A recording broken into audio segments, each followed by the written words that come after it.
Welcome to episode 26 of OTD, your daily dose of soccer history by 17 Lost Guy. It's November 26, 1969. Across Europe, under midweek floodlights, three different ties in the UEFA's tournaments all reached the same dead end. Two legs played with both the same result, extra time exhausted. In Istanbul, Eindhoven, and in Lisbon, captains gather and referees reach into their pockets. No penalties, no replays, just a coin. And by the end of the night, European football will have one of its strangest statistical quirks: three ties in the same evening settled by a coin toss. Today we live in a world with penalty shootouts and elaborate away goal rules. In this OTD, we're going back to the era when drawing lots were literally part of the game. On this day in 1969, we start in Istanbul and in a tie that feels small on paper but just as cruel in the moment: Galatasaray versus Spartak Trnava in the European Cup. This is before Turkish clubs become regulars in the latter stages of Europe. Galatasaray are still in the phase of trying to prove that a side from Istanbul can stand toe-to-toe with Central Europe's hardened champions. Spartak Trnava, meanwhile, are part of that strong Czechoslovak tradition: disciplined, well-drilled, tough to break down. Both legs end 1-0 to the home side, so over two legs it's 1-1 on goals and nothing to separate them. Extra time doesn't produce a winner, so the referee eventually gathers the captains, and what started as a tactical cagey European tie ends as a 50-50 proposition. The lot falls Galatasaray's way. A single spin of metal sends the Turks through and knocks out a Spartak side, who have matched them minute for minute. In the record books, it shows up as Galatasaray win on drawing of lots, a bland line that hides the reality that an entire European Cup campaign was decided by what might as well have been someone flipping a coin in an empty room. Our next stop is in Eindhoven, in the Cup Winners' Cup, where a coin decides a tie that had Helenio Herrera's Roma on one side and a rising PSV on the other. In the first leg at the Stadio Olimpico, Roma won 1-0 thanks to a Fabio Capello penalty, giving the Giallorossi a fragile lead to take to the Netherlands. 2 weeks later in Eindhoven, PSV leveled the aggregate through their star forward Willy van der Keulen, 1-0 on the night and 1-1 over the two legs. 90 minutes couldn't break the deadlock, extra time couldn't either, and with no penalty shootouts yet and away goals not separating the sides, the rules sent everyone to the most brutal tiebreaker of all, a drawing of lots. PSV had hauled themselves back from a goal down and looked to have all the momentum, only for the coin to fall Roma's way, sending Herrera's team through to the quarterfinals, a la Monetina, after a double 1-0. But get this, Roma got all the way to the semifinals against Górnik Zabrze, and apologies to any Polish listeners for my butchering there. Both legs ended in a tie, and so did a playoff. So how did UEFA settle that one? Yeah, you guessed it. They tossed a coin, and that's how a Polish side ended up in the 1970 Cup Winners' Cup final against Manchester City. In 1969-70, Roma thus got to feel both sides of the coin. Back to the European Cup and to the third and last coin toss on this day in 1969. We're in Lisbon. Celtic only 2 years removed from lifting the European Cup in 1967. Jock Stein is still in charge. The Lisbon Lions core is still there. Benfica, with Eusebio, are European royalty in their own right. This is a heavyweight second-round tie. In the first leg 2 weeks earlier, Celtic are magnificent.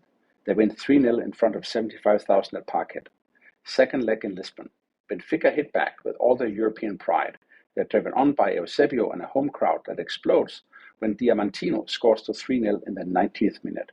The aggregate is 3-3, so into extra time, but no goals. The referee calls the captains in, and the coin lands Celtic's way. They go through to the quarterfinals and go all the way to the final in Milan in early May of 1970. Here they lose to Feyenoord. So on one midweek night in 1969, three different European ties were all decided the same way. From a data nerd perspective, it's dazzling. Three different samples of 50-50 in the same evening. From a supporter's perspective, the toss of a coin is almost unbearable. These weren't the first times football had outsourced its fate to a coin. You can trace the habit all the way back to the Victorian FA Cup. In November 1873, the first round replay between Shropshire Wanderers and Sheffield FC ended up, after multiple draws and scheduling issues, being settled by a toss of a coin rather than another replay. Modern researchers note this as the FA Cup type decided by a coin toss, making it one of the earliest documented uses of a coin to decide a major match. The basic logic was simple. In an era before floodlights and easy travel, infinite replays just weren't practical. On the continental side, the European Cup gets its first coin toss moment in the very first decade of its existence. The 1957-58 European Cup Guardia Warsaw and Wismut Karl-Marxstadt are tied, and a playoff is scheduled in East Berlin. That game is 1-1 after 90 minutes, then goes into extra time, and around the 100th minute, there's a power cut. The floodlights go, the match is abandoned. UEFA, facing a scheduling nightmare, orders that the tie be settled by the toss of a coin. Wismut win the toss and advance, with the first European Cup tie decided in this way. By the mid-1960s, coin tosses are part of the standard toolkit. If replays aren't convenient and away goals aren't yet codified, you toss. That's how you get some of the most famous and infamous coin moments in football history, each worthy of an episode on this pod. Just to mention two examples for you OTD nerds.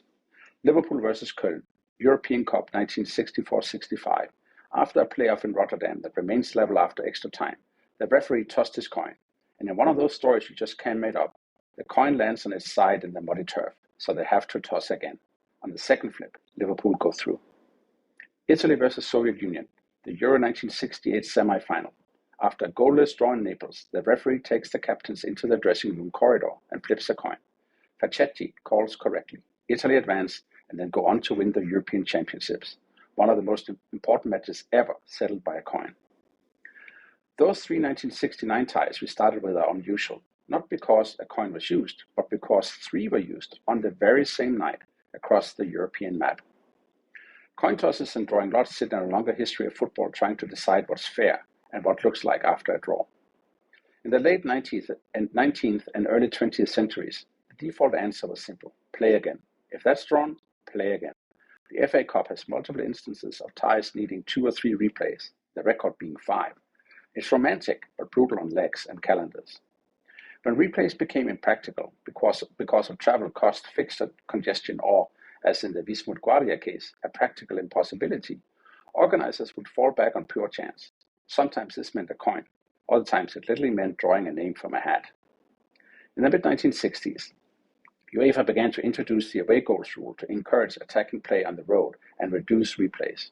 It first appeared in the Cup Winners' Cup and spread across competitions. From then on, a tie like Celtic Benfica 3-0 and 0-3 might still go into extra time, since away goals were level, but other ties like PSV Roma would not. The away goal would settle them. And do go back to the OTD of November 8 and listen to the variant being used in a World Cup qualifier between Sudan and Zambia. The penalty shootout as a formal idea is experimented with in the 1960s and adopted by IFAB in 1970. National FAs innovated too. Denmark's Cup, for instance, had shootouts in the 1950s already, decades before FIFA and UEFA standardized the method.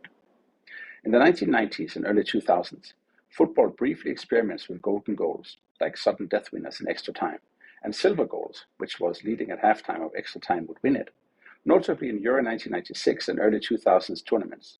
Both are eventually scrapped in favor of normal extra time plus penalties. By the 21st century, top-level football has largely settled on extra time and penalties as the ultimate tiebreaker if needed. Compared to that, heads or tails feels almost medieval. There's something superficially fair about a coin. Both clubs have the same chance. No biases, no human judgment. In theory, it's pure 50-50. But when you put it next to the investment of time and energy, months of training, 180 minutes of football, potentially a playoff in extra time, it feels deeply unsatisfying. It ignores skill and performance. A team that dominated both legs but ran into a hot goalkeeper and 3 goalposts has exactly the same chance as a team that barely survived. It's emotionally brutal. There's no catharsis, no final goal, just a flip and a shrug. And it's vulnerable to myth, as with the Liverpool Köln coin in the mud story. The random moment becomes a carrier for all sorts of narrative baggage. Penalty shootouts are hardly perfect, you will ask any England fan, but at least they relate to football skills, kicking under pressure, reading body language, handling nerves. Away goals, for all their quirks, reward scoring rather than sitting deep. Looking back, those nights in 1969 feel like the tipping point. 3 high-profile European ties, all going to coins, made it clear that the beautiful game needed something less arbitrary. That's all for episode 26 of OTD. The night European football reminded us how thin the line can be between glory and elimination when fate rides on a coin. If you got memories, sources, or favorite coin toss tales from football history, email us at otd@17lawsguide.com. Subscribe and leave us a 5-star review so more football history nerds can find us. Tomorrow, November 27, we leave the pitch entirely and look up to the Zeppelin raid of 1916 that dropped bombs on Hartlepool, wrecked a stand at Victoria Park, and left a scar on a club and a town. How did football grounds become targets in World War I? What exactly happened that night? And how did Hartlepool United rebuild?